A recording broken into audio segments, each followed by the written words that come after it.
Hey guys, it's the Snowman here. Welcome inside the Snowman Sports Media Studios.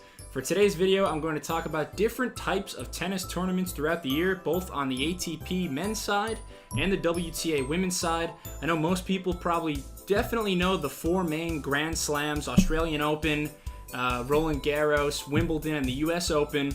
But in this video, I'm going to delve into some of the other tournaments, how they're ranked and whatnot, and how you can determine which tournaments you should really care about throughout the year and which ones you can kind of snooze on. So yeah, let's start with the men. Personally, I think the way that the ATP organizes their tournament ranking system, it makes a lot more sense than the WTA, and I'll get into that when I speak about them.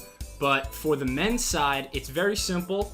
Obviously, these players, all of them, they're trying to gain rankings points, and there's no tournament that will boost those ranking points better than the four major Grand Slams throughout the year. If you win one of those tournaments, you get 2,000 points. So that Novak Djokovic triumph in Flushing Meadows just a few weeks ago, he got himself 2,000 points in the bag for that one. So obviously those are the four biggest. And then moving along, the ATP Finals, that is basically number 5 on the list of the year. This happens in London at the end of the year. For the men, it's typically in mid-November. It's the final tournament of the season, and if you win that one, you can get a max of 1,500 points. So the defending champion there is Grigor Dimitrov, and unfortunately it looks like he won't be there to defend his title, but the top 8 men of the season will qualify for that in London.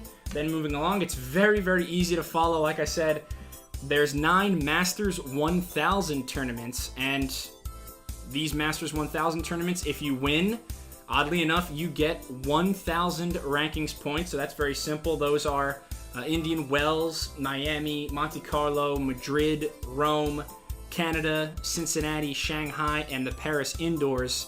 And Shanghai and Paris are actually coming up pretty soon. So those are the 9 Masters 1000 events on the ATP side. Then moving along, the 500 series. There are 13 of those 500 series events throughout the year.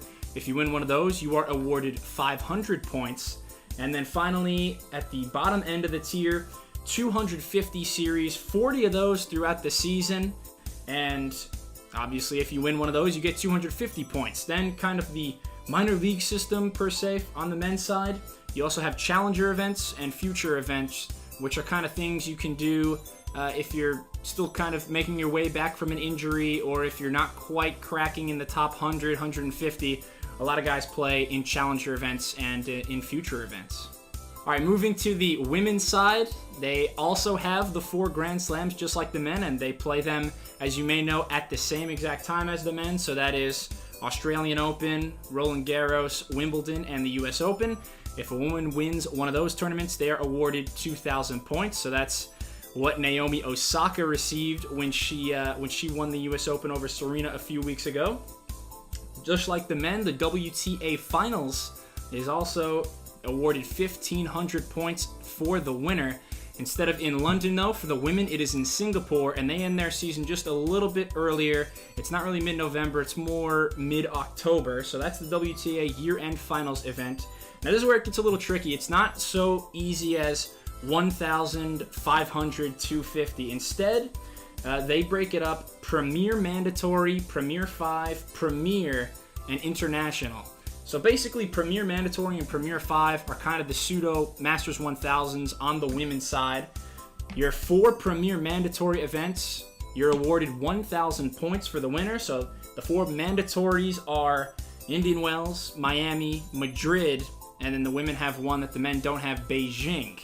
Those are the 4 most important non-Grand Slams on the WTA Tour.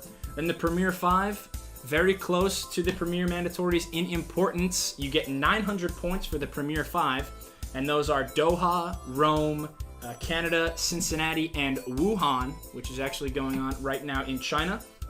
Then you also have 12 Premier tournaments, which are kind of like the 500 series, though. You get 470 for winning those, and 31 internationals, which the winner gets 280 points. All right, and one other thing I forgot to mention, along with the Masters 1000 and the Premier Mandatory events, Indian Wells and Miami are both a little bit ahead of everything else in those regards. They both have 96 players on both the men and the women's side.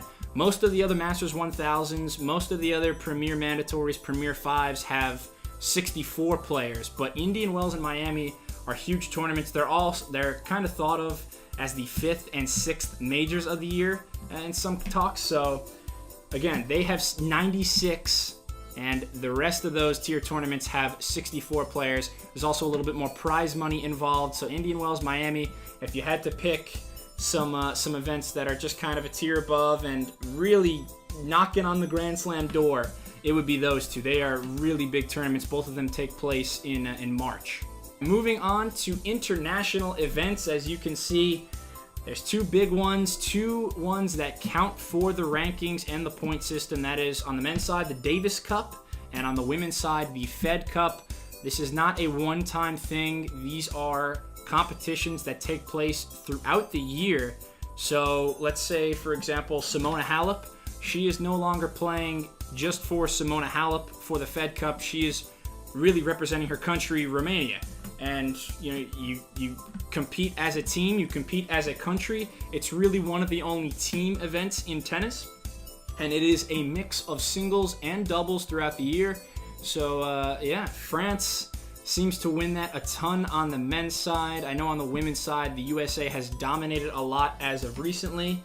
But yeah, Davis Cup and Fed Cup, very important in terms of rankings points and international play.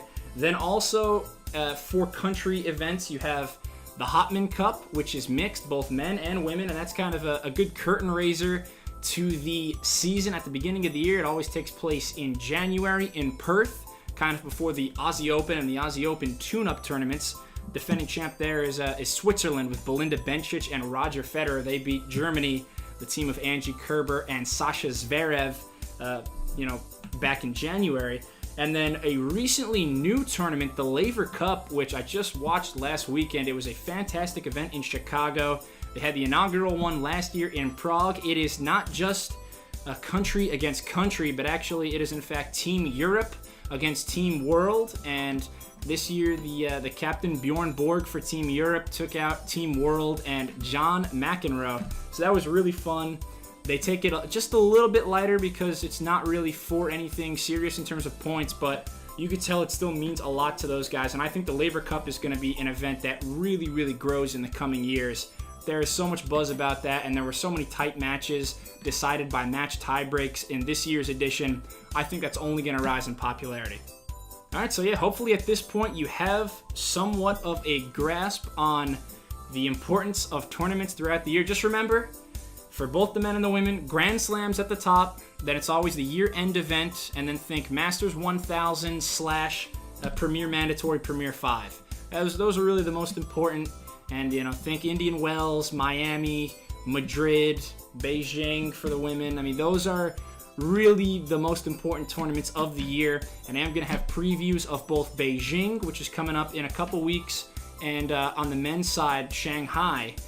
Theirs is, I think, in 2 or 3 weeks. So I'll have previews of both of those tournaments coming up soon, and then following along with Paris and the year-end event for both tours. So thank you so much for watching this video. If you liked it, please give me a thumbs up, subscribe, and if you'd like to leave a comment, I'd love to know your favorite tournament throughout the year. Personally, for me, it's the US Open. That's the one that carries the most prestige in my eyes. It's the one I've been watching for the longest time, since I was, 7-ish years old, 02, 03, watching Andy Roddick, my man back in the day.